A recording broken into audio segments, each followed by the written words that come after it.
Picture this. A black woman in 1919 standing inside a white family's kitchen. The stove roars like a furnace, casting heat that stings her face. Pots hiss and bubble. A thin line of steam curls through the air.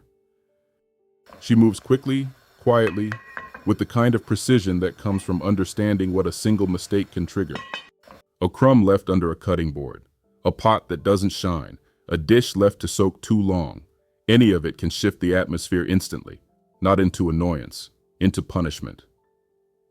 In that kitchen, the threat wasn't the temperature, the threat was the power structure. Generations of black women carried that awareness in their bodies. A kitchen was never just for cooking. It was a stage where they were watched, judged, and tested. A spoon out of place could spark suspicion. A taste questioned by a mistress could lead to consequences. Everything in that room was weighted. Every motion mattered. Walk back even further, into slavery cabins and plantation houses. Enslaved women worked in kitchens controlled by people who treated perfection as the bare minimum. Seasoning could be challenged, texture could be criticized, timing could be interpreted as defiance. Any dissatisfaction, real or imagined, could lead to violence. And violence often came suddenly, without reason, without warning, without mercy. One of the clearest examples comes from the Federal Writers Project interview of Fannie Moore, a formerly enslaved woman from South Carolina. As an elderly woman, she described watching her mother cook in the kitchen of the enslaver's home. One day, the mistress lifted the lid of a stew pot, claimed the smell wasn't right, and without hesitation, grabbed a whip. Fannie recalled her mother collapsing onto the wooden floor as lashes tore into her back. Punished not for wrongdoing, but for preparing food exactly the way she'd been told. That memory haunted Fannie for the rest of her life, a reminder of how quickly a kitchen could turn into a place of danger for black women. After emancipation, new employers simply changed the language, but kept the pressure intact. Domestic workers in white households entered kitchens where every detail was inspected with microscopic intensity. Some white women sprinkled flour across floors before bed so footprints would expose a maid who dared to step inside overnight. A streak on a plate could lead to firing. A crumb could provoke accusations of theft. A pot washed well, but not well enough, became grounds for embarrassment. And while black families guarded the kitchen like sacred ground, another truth unfolded on the opposite side of the racial line. White kitchens carried a completely different set of habits black families watched with confusion, disgust, and fear. In many households across the South and Midwest, dogs walked freely on countertops. Cats napped in bread boxes. It was a hot mess. Leftovers sat uncovered. Dishes were rinsed with cold water and set aside to soak until morning. More than one black domestic worker told interviewers from the WPA that they saw white employers let dogs lick plates before putting them back into the cabinet. One woman in Arkansas described watching a white child drop a biscuit on the floor, pick it up, and eat it while the mother shrugged. These weren't rumors whispered over back fences. These were first-hand accounts written down by the federal government in the 1930s. And the documented history goes deeper. In the 18th and 19th centuries, European and American observers openly wrote about hygiene practices that would shock modern audiences.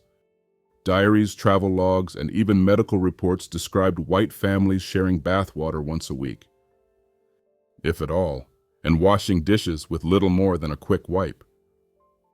Trash often piled behind houses for days. Meat hung in kitchens without refrigeration. Physicians complained about chronic outbreaks of cholera, dysentery, and typhoid tied directly to poor kitchen sanitation in white communities. Even well into the early 20th century, health inspectors noted white households storing raw meat next to cooked food, leaving butter uncovered, and reusing unwashed utensils. Black families noticed, black maids noticed, and black children raised by grandmothers who spent decades working in white kitchens heard the stories long before they understood them. So when a black mother insisted the dog stay out of the kitchen, or that dishes never sit overnight, or that food be sealed and stored properly, she wasn't being dramatic. She was drawing a sharp line between her family's standards and the unhygienic habits she had seen in white homes. Habits that made her vow her own kitchen would run differently. Black women protected themselves through strict routines. They scrubbed, wiped, rinsed, polished, and disinfected with an intensity the outside world often mocked but rarely understood. And when they came home from those jobs, the pattern persisted. Their own kitchens became the one place where order belonged to them. A room they controlled.